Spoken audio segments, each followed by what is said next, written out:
What's up everyone? Welcome to the video. Today we're going to take a look at how to reset the oil life after an oil change on a 2017 Cadillac XT5.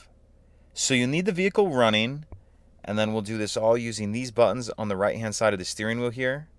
So the first thing I'm going to do is press the arrow to the right, and as I do that you see it highlights this menu right here kind of in red around there. Once we have that like that, what I'm going to do is scroll either up or down and keep scrolling up or down until we get to the oil life percentage there. You see it's at 94%. Once we have the oil life percentage up, what I'm going to do is press and hold down the select button. So I'm going to press and hold this down and keep holding it down until it resets. It takes about 5 seconds. So press and hold the select button down and keep holding it down. And then you heard the beep and you see it reset to 100%.